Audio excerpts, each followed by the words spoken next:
Carlos Valenzuela, que vamos a hablar un poco sobre el tema de fondos patrimoniales de inversión.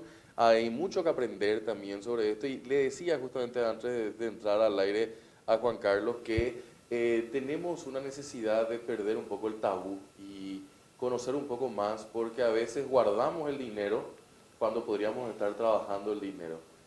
Por una cuestión incluso yo diría hasta cultural y familiar que te dicen mete bajo el colchón, tener nomás ahí la reserva, vas a necesitar en algún momento. Pero con todo este tema también, Juan Carlos, de la devaluación de nuestra moneda, en cierta manera, no tanto el guaraní, pero sí otras monedas de la región, la inflación Pues, se va perdiendo justamente el poder de ese dinero. Gracias, Juan Carlos, por tu visita con nosotros acá. gracias, Juan Pablo, por sobre todo el espacio que nos brindás. La intención nuestra por parte de STK Asset Management siempre es la de promocionar la figura de los fondos patrimoniales de inversión.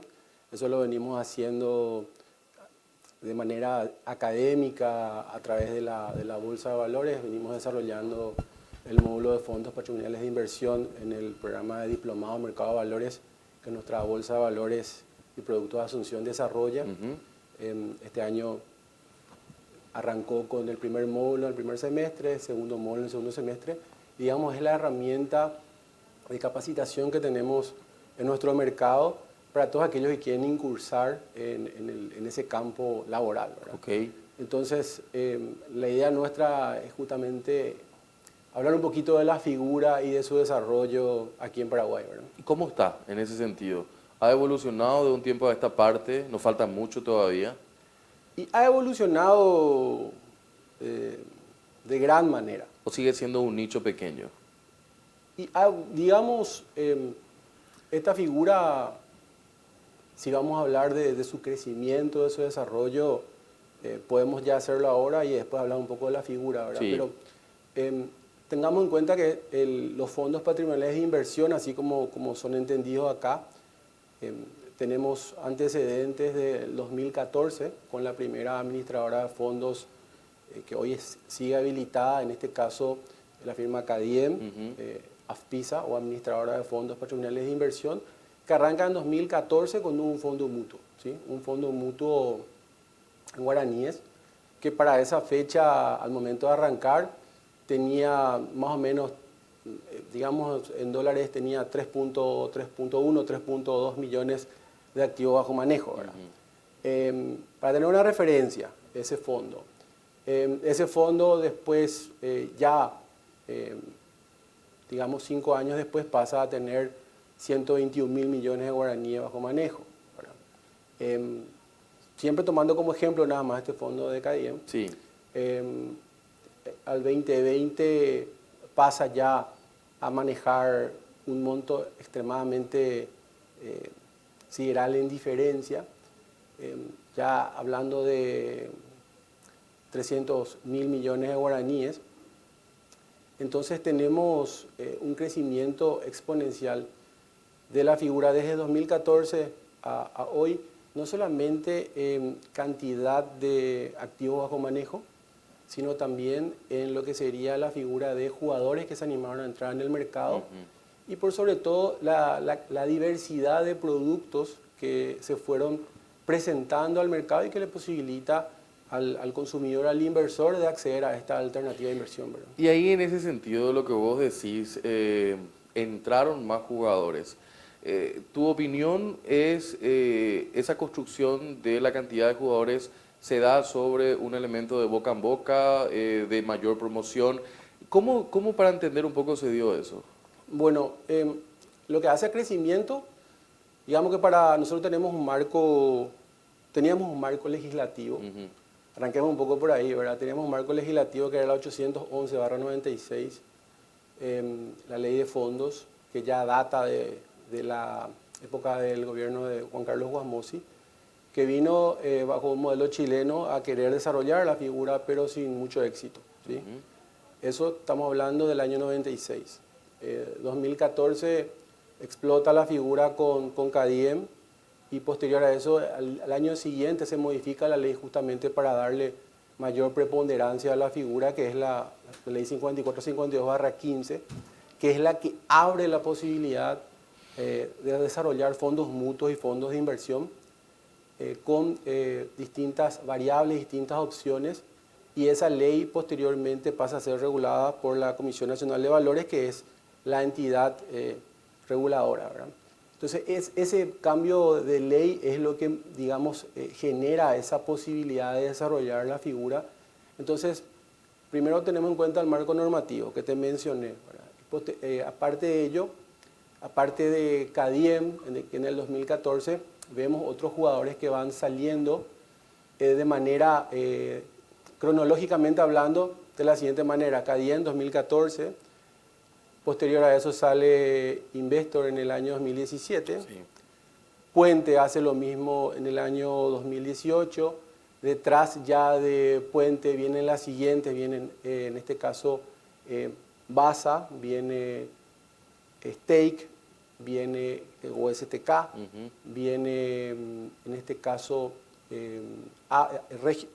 Regional, posteriormente Itaú y la última administradora, en este caso Avalon, ¿sí? Entonces tenemos, para tener una idea, en los últimos 2 años tenemos 4 jugadores nuevos, sí. ¿Sí? Y no solamente 4 jugadores nuevos, sino desarrollo de nuevos productos, ¿sí? Entonces, para volver un poco atrás, ¿verdad? En el 2014 le teníamos a CADIEM con un fondo mutuo. Si vamos a lo que teníamos una administradora con un fondo mutuo, y si vamos a lo que es hoy 2022, tenemos 8 administradoras de fondos, y en total tenemos más de 30 fondos patrimoniales de inversión, ¿sí? Para justamente, y me parece muy importante esta entrevista, Juan Carlos, incluso hasta desde un aspecto didáctico, y alguien que pueda tratar de entender y esté viendo esta nota, ¿qué es un fondo patrimonial? Muy buena pregunta, ¿sí?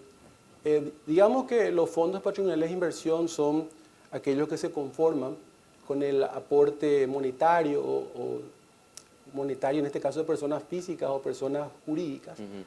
Y esos aportes son, digamos, captados y gestionados a través de empresas especializadas de objeto único, ¿sí? Bajo, digamos, el mandato y asumiendo el riesgo por esa parte, por parte de los inversores, entiéndase los partícipes o copartícipes, que son los que colocan su liquidez dentro del fondo y pasan a tener una parte alícuota del fondo que está representada por lo que se llama una cuota de participación, ¿verdad? Eso, digamos, es el concepto del fondo patrimonial de inversión. Esta figura de fondo no es algo novedoso, es tal vez novedoso para nuestro mercado en ciertos aspectos, pero es una figura ya de antigua data, ¿sí? Digamos que los fondos patrimoniales de inversión aparecen en este caso en Ámsterdam entre los siglos XVII y XVIII, al momento en que Ámsterdam era un centro financiero global. Y le tenemos a la figura de un broker holandés que desarrolla el primer fondo de inversión teniendo en cuenta una crisis económica financiera que había en ese momento, y desarrolla un fondo diversificado para sus clientes, donde capta el capital de sus clientes y a los efectos de darle esa diversificación, seguridad y rentabilidad que hoy mismo buscan todos los fondos patrimoniales de inversión, invierte en, digamos, en bonos soberanos emitidos por países que eran potencias en ese momento, 50 países que emitieron bonos soberanos en proporción igualitaria para tener una diversificación a largo plazo, por 25 años y con una tasa de retorno del 4% anual, entiéndase con pagos anuales, ¿verdad? Esa es la primera figura que tenemos, 1772 para ser específicos. En nuestro país, volviendo a nuestra realidad, digamos, esa es la figura y tiene un desarrollo global, ¿sí? En otros mercados más complejos, digamos, estamos mucho más desarrollados en lo que son los investment funds o fondos patrimoniales de inversión, como dice nuestra normativa. Aquí, como yo bien mencioné, desde el 2014 le tenemos a CADIEM con un fondo mutuo, ¿sí? Para ir cubriendo un poco hitos, ¿verdad? 2014, un fondo mutuo en guaraníes, CADIEM. Después tenemos el primer fondo de inversión bajo la ley 5452, que es el fondo mutuo Opportunity Investor, que captó $5 millones en el año 2017. Ya 2018 aparecen los jugadores que mencioné, ¿sí?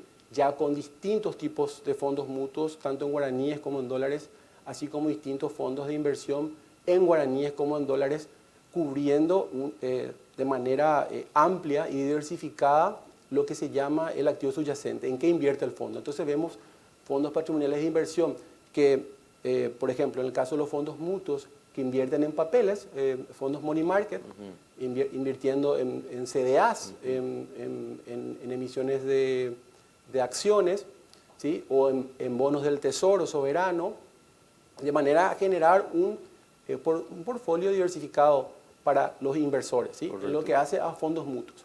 También vemos fondos de inversión que hacen lo mismo, entrando en lo que sería papeles, títulos valores, y vemos a partir de 2020 en adelante una diversificación mayor y una complejidad mayor en lo que hacen los productos, porque los fondos de inversión pasan a enfocarse en sectores como la ganadería, sí, la agricultura, en este caso la compra de acciones, real estate, forestación, que años atrás era impensable, ¿verdad?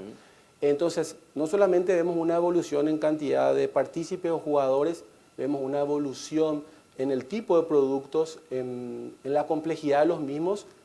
Me refiero a la gestión, pero por sobre todo en esa diversificación que se le da al inversor, esa opción de alternativa de inversión que se le da al inversor. ¿Ese variante que nos acabas de mencionar tiene algo que ver con la pandemia? Eso se da mucho antes de la pandemia. Okay. ¿Sí? Los jugadores, los players, ya comenzaron a desarrollar, a trabajar en la ingeniería legal y financiera, tanto de fondos mutuos como de fondos de inversión, ya distinto a lo que había en el mercado. Digamos, ya en 2019, por reportes de la Comisión Nacional de Valores, vemos ya distintos fondos que estaban en proceso de aprobación. Se demoró un poco la aprobación de esos fondos con la pandemia. Lógicamente tuvimos una ralentización en los procesos de nuestro regulador y también de la bolsa, pero después fueron saliendo en tanda en la medida que la pandemia se iba liberando, y vemos una cantidad de fondos de inversión, como mencioné, enfocados en agricultura, como el fondo AT Agro, enfocados en reforestación, enfocados en ganadería. Tenemos fondos tanto de investor como de stake en ganadería. Tenemos fondos inmobiliarios por parte de Cadiem, por parte de Puente, por parte de Stake, por parte de Regional. Tenemos fondos que invierten en acciones de empresas que cotizan en bolsa, con calificación A, preferentemente ordinarias. También tenemos fondos que compran carteras de créditos de entidades financieras y no financieras. Entonces tenemos un sinnúmero de, alternativas en las cuales los fondos invierten, ¿sí?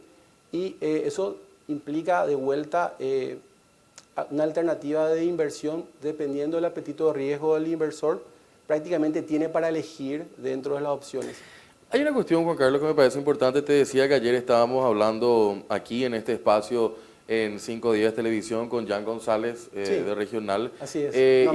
Hablábamos justamente con él del tema del tabú, ¿no? Y del desconocimiento en realidad sobre el tema de poder participar en un agente como el caso de ustedes para poder trabajar el dinero. ¿Ha mejorado un poco ese clima o todavía hay que trabajar en eso? Ha mejorado y eso lo puedo reflejar en cifras, ¿sí? Pero hay que entender un poco el motivo del por qué, ¿verdad? El inversor paraguayo está acostumbrado a lo que se llama la renta fija. ¿Sí? Sí.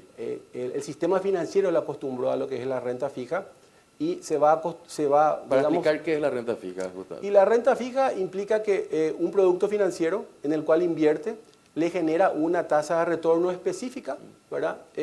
Con pagos que pueden ser mensuales, trimestrales, semestrales o anuales, pero una tasa ya determinada. Correcto. Entonces eso al inversor le da, digamos, seguridad, tranquilidad y por sobre todo previsión. ¿Sí? ¿De dónde viene esa figura? Esa figura viene de la figura del certificado de depósito de ahorro que emiten los bancos comerciales. Los bancos comerciales siguen siendo los mayores captadores de liquidez del mercado, y esa figura, aparte de esa figura, es la que, digamos, se impuso por mucho tiempo en el sistema financiero.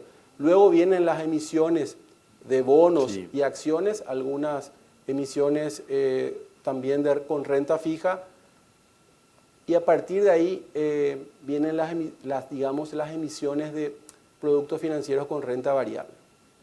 Pero antes de pasar a este aspecto que quiero detallar, este inversor, el inversor común, como está acostumbrado a renta fija, por más de que las tasas sean muy conservadoras, muchas veces prefiere seguir invirtiendo en lo que sabe, en lo que conoce. De ahí la necesidad nuestra y de todos los jugadores del mercado de promocionar la figura. Pero ahí aprovechando y también justamente... Entonces, ese es el motivo del por qué. Correcto, pero me parece que es importante también agregar a esto que estás diciendo para cerrar ese capítulo y luego entrar al otro que me estaba por mencionar, es el tema de la seguridad. Porque muchos dicen, sí, me parece muy lindo esto que me estás planteando, pero ¿qué seguridad tengo? Sí, ese es un aspecto que siempre observan los inversores, especialmente el inversor conservador. Tenemos que tener en cuenta que hay distintos tipos de inversores, ¿verdad? Podríamos detallarlo en tres franjas, ¿verdad? El inversor conservador, ¿verdad? El inversor agresivo, y en el medio está sería el intermedio, ¿verdad? Dependiendo del perfil del inversor, hay que ofrecerle los productos, ¿verdad?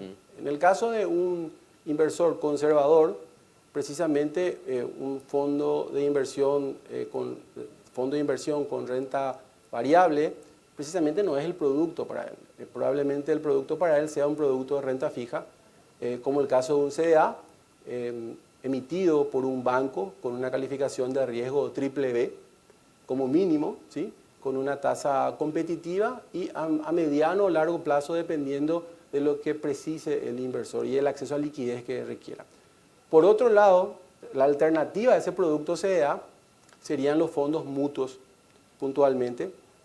Y ahí, para hacer el comparativo, el fondo mutuo, digamos, pasa a competir con el CDA, el certificado de depósito de ahorro, porque es un producto que te permite entrar y salir, emite cuotas de participación que son rescatables. ¿Qué implica eso? Que el inversor, así como ocurre con la caja de ahorro, hace su depósito de liquidez y cuando lo desea lo puede retirar. Y esa es la figura del rescate. Ese rescate se puede hacer de manera parcial o se puede hacer de manera total. Bueno, esa es una figura creada como patrimonio autónomo que de alguna manera compite con la caja de ahorro y el CDA, brindándole al inversor una mejor tasa de retorno, ¿sí? Puntualmente. Y después tenemos los fondos de inversión, ¿sí? Los fondos de inversión que, digamos, pasan a ser para un perfil mediano o agresivo, pero precisamente para aquellos inversores que no necesitan acceder a esa liquidez de manera rápida o instantánea. En pocas palabras. ¿Hablamos de cuánto tiempo? Claro, para que entienda acá la audiencia. Un perfil conservador de inversor que quiere colocar 100 millones de guaraníes y quiere retirarlo, por decirlo, en 180 días, en 6 meses, o inclusive podría tener la posibilidad de hacer retiros en ese periodo de tiempo, el fondo de inversión no es la figura, ¿sí? La figura es el fondo mutuo, donde va a poder colocar a una tasa de retorno competitiva por encima tal vez de la tasa de retorno que ofrece un CDA, pero con la posibilidad del rescate. Correcto. ¿Sí? Entonces, de ahí la importancia de determinar el perfil del inversionista y no ofrecerle productos financieros que no estén acordes a ese perfil, ¿verdad? Entonces, para pasar al siguiente punto, tenemos que entender la diferencia entre los fondos mutuos y fondos de inversión. Okay. Nuestra normativa es muy clara. Nuestra normativa, como mencioné, la ley 5452/15, que es la ley de fondos, la 5810/17, que es la ley de mercado de valores, y la resolución CG 30/21, reglamentación de la ley de mercado de valores por parte de la Comisión Nacional de Valores. Ese es nuestro marco normativo. Nuestro marco normativo es claro respecto a qué tipos de fondos se pueden lanzar al mercado. Y ahí tenemos dos tipos de fondos puntualmente. O sea, los fondos patrimoniales de inversión se separan en dos productos, ¿verdad? El fondo mutuo, ¿sí? Que, como mencioné, en este caso es un patrimonio autónomo, ¿sí? Que se conforma con el aporte dinerario, ¿sí? Que tiene la característica que emite cuotas de participación, que en el caso de los fondos mutuos, en este caso los fondos mutuos son rescatables, como mencioné, y se colocan de manera directa a través de las casas de bolsa con sus clientes, que serían los partícipes, y tiene la figura de que invierte generalmente en títulos valores, como os mencioné, títulos valores, entiéndase, CDAs, acciones, participación en otros fondos, bonos del Tesoro, títulos que emite, en este caso, el Banco Central, títulos emitidos por entidades reguladas por el Banco Central que se llaman bancos y financieras con calificación triple B, como mínimo, también en acciones de emisoras que están registradas ante la CNB y ante la bolsa, que emiten acciones, en este caso, con calificación A, ¿verdad? Y otros tipos de nichos que autorice la Comisión Nacional de Valores, por ser un producto regulado. En eso puede invertir un fondo patrimonial de inversión. Aparte de eso, estos fondos mutuos hoy se concentran, se denomina money market, hoy se concentran en títulos valores, ¿sí? Entonces, el inversor, ¿qué es lo que hace? El inversor, al momento de comprar la cuota de participación de un fondo mutuo, está comprando una parte alícuota de un portfolio diversificado de, en este caso, distintas inversiones, entiéndase títulos valores, bonos, acciones, botes, que generan una tasa de retorno con una calificación triple B en promedio, bien conservadora, y la suma de los retornos de esos títulos es lo que termina generando la tasa de retorno del fondo. Y según tu participación. Según tu participación, y termina siendo la fuente de repago del fondo para ¿con quién? Con el inversor, ¿sí? Correcto. Es de manera práctica y sencilla. En lo que hace al fondo de inversión, de vuelta es un patrimonio autónomo, emite cuotas de participación, ambos productos regulados por la Comisión Nacional de Valores, ambos productos regulados por la CEPRELAT en lo que es prevención de lavado de dinero, ambos productos pueden o no tener calificación de riesgo, pero por sobre todo destacar que son productos financieros que están auditados, tienen contabilidad separada, por eso hablamos de patrimonios separados, porque tienen una gestión y una contabilidad separada de quien lo gestiona, ¿sí? Puntualmente. Y por sobre todo la figura de la auditoría anual y la calificación de riesgo, que hoy ya dejó de ser una opción, pasa a ser prácticamente una obligación, pero que impuso el mercado, ¿verdad? Sí. Eso ahí hablando un poco de características, pero la principal característica de los dos tipos de fondos.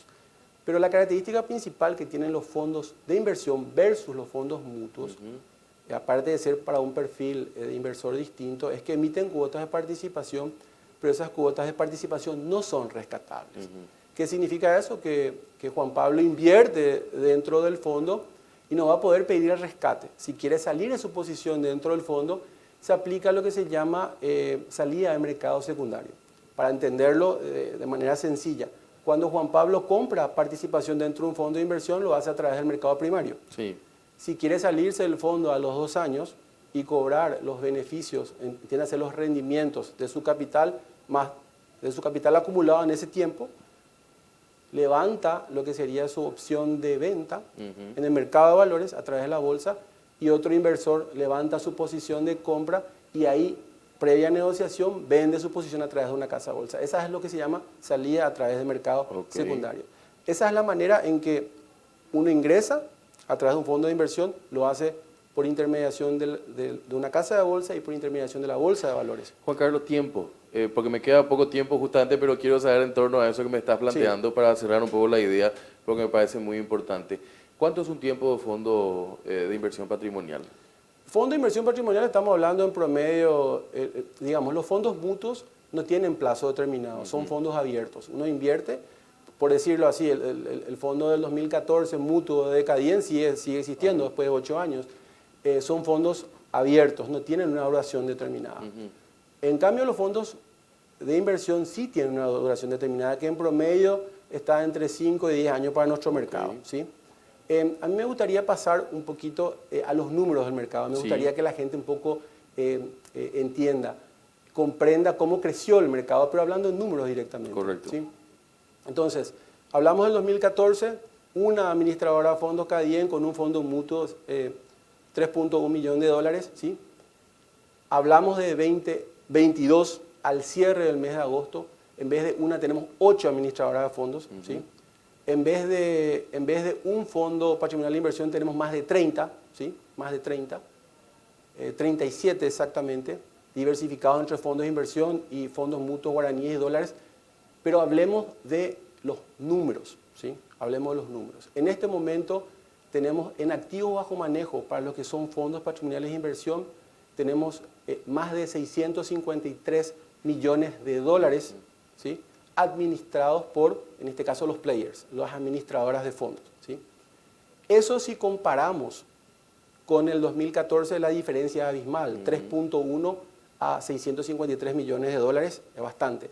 Y si comparamos con el año anterior, que sería el 2021, al mes de agosto tenemos un crecimiento superior al 8% versus lo que fue 2021 al cierre de diciembre con 610 millones de dólares. Correcto. Y en lo que hablamos de proyección queda, recordemos que queda el último trimestre de 2022, donde estamos viendo un movimiento bastante importante, pese a toda esta coyuntura de pandemia, inflación, crisis global, vemos un crecimiento sostenido tanto del mercado de valores, pero sobre todo los fondos patrimoniales de inversión, y nosotros podemos estimar un crecimiento en comparación con 2021 superior al 10%. Que a mí me llama Estaríamos llegando cerca a los 700 millones de dólares en AUM, que serían los activos bajo manejo.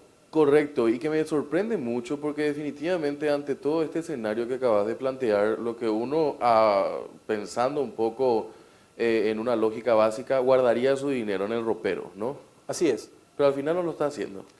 Al final lo está haciendo, tiene la necesidad de invertir por la figura de la inflación, ¿sí? Y quería recordar un tema que hasta hace 5 o 6 años atrás le impedía al inversor enfocarse en los fondos patrimoniales de inversión.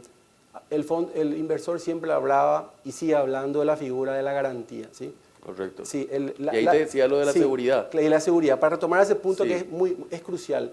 El inversor puede invertir en CDAs o puede invertir en depósito a la vista, ¿sí? Sin ganar cero, Sí. y en depósito a plazo, o sea, en guaraníes, dólares, entiéndase CDA con los bancos comerciales. ¿Y cuál es la cobertura que tiene? El fondo de garantía, ¿sí? Que tiene una cobertura de 200 y pico millones de guaraníes por persona. O sea, que si uno tiene más de ese monto en un banco y ese banco, Dios no quiera, porque estamos hablando de un riesgo sistémico, cae esa posición y todo lo demás que tenga el inversor dentro de esa entidad financiera regulada por Banco Central, no podría recuperar más que 200 millones de guaraníes y piquito, ¿sí? Esa, digamos que siempre fue la figura de respaldo de los bancos comerciales. Cuando hablamos de fondos patrimoniales de inversión, la garantía es el mismo activo subyacente. Ok. Entiéndase, un fondo mutuo invierte, el activo subyacente de un fondo mutuo se conforma por títulos valores. ¿Qué quiere decir eso? Que la garantía misma son los mismos papeles que están adentro del fondo. Entiéndase, los CDA de otros bancos con calificación BBB, bonos del Tesoro, acciones de sociedades emisoras con calificación A, otros títulos emitidos por Banco Central y participación en otros fondos. Entonces el riesgo está diversificado. La garantía es el mismo activo subyacente del fondo, ¿sí? En el caso de los fondos de inversión que se enfocan en economía real, la garantía está, por ejemplo, en los fondos que invierten en real estate, la garantía está en ladrillo, ¿sí? Sí. En el caso de los fondos que invierten en ganadería, la garantía está en animales, ¿sí?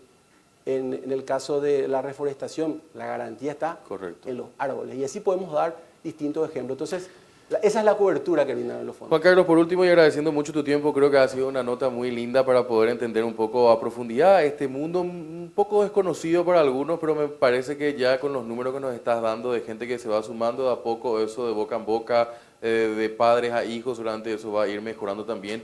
En torno a ese tema que venimos insistiendo mucho, llegar al grado de inversión en Paraguay. O sea, también ustedes están empujando, creo yo, a esa dinámica como tal. Todo lo estamos haciendo. Todo lo estamos haciendo, yo creo que sí también. Pero por último es el tema de también explicar, porque hay gente que dice, bueno, yo a veces considero que no tengo un fondo tan grande como para empezar esta dinámica. ¿A partir de cuánto en realidad uno puede ya empezar a justamente vivir esta experiencia? Esa es otra ventaja que tiene el producto financiero fondos patrimoniales de inversión, ¿verdad? Uno, en el caso de los fondos de inversión, vemos fondos que tienen cuotas de participación a partir de 1 millón de guaraníes o a partir de $1.000. O sea, le da la posibilidad al inversor de acceder a un sector al cual no podría acceder por la principal barrera de entrada, que es el monto que necesita para invertir. Por decirlo, invierte en un fondo de inversión ganadero y lo hace a partir de $1.000. Para dedicarse a la ganadería o dedicarse al sector ganadero se necesita al menos $500.000 en adelante. Sí. Entonces, no tiene esa barrera de entrada que podría tener la misma industria si se rompen las barreras, pensando en el consumidor, en el inversor. Por otro lado, en el caso de los fondos mutuos, estamos hablando de posiciones a partir de 10 millones de guaraníes, de 5 millones de guaraníes, o entiéndase, $2.000, $3.000. Entonces, de vuelta, se rompen barreras de acceso que muchas veces con las entidades del sistema financiero existen, ¿verdad? Por decirlo, con los bancos comerciales uno puede colocarse a través de un importe de 30 millones, 50 millones, 100 millones, y no solamente a eso, en la medida en que con los bancos comerciales uno coloca liquidez, a mayor liquidez, o sea, a mayor monto del CDA, varían las tasas, ¿sí? Por decirlo, uno obtiene una tasa preferencial con un banco comercial a partir de 500 millones para arriba. Así es. ¿Verdad? Esa diferencia no se da con los fondos patrimoniales de inversión. Uno recibe la misma tasa de retorno pactada, sea para todos los inversores, sea que dentro del fondo Juan Pablo haya invertido $1.000 o haya invertido $1 millón. La tasa de retorno es la misma. Entonces, esas son, digamos, las ventajas importantes que tiene el fondo. Los fondos patrimoniales de inversión, sea fondo mutuo o fondo de inversión, buscando de alguna manera democratizar la figura de la inversión en productos financieros y dejar de ser una alternativa, porque dejar de ser una alternativa y pasar a ser una realidad como lo es hoy nuestro mercado de fondos patrimoniales de inversión. Juan Carlos, interesantísimo. Realmente te agradezco tu tiempo con nosotros. Muchas gracias, Juan Pablo. Agradecidos somos nosotros por el espacio. Juan Carlos Valenzuela de STK Asset Management, hablando con nosotros y dándonos una suerte de clase también en esta jornada de jueves. Nosotros cerramos aquí. Ya nos preparamos para recibir a Samuel Acosta a partir de las 10 de la mañana. No lo dejen solo en Monitor Económico. Y a las 11, Florencia Gismondi nos trae todo el mundo de real estate aquí en 5 Días Televisión. Al mediodía, a las 12, nos encontramos con el resumen informativo. Para lo que resta de la jornada, buenos días y buena suerte.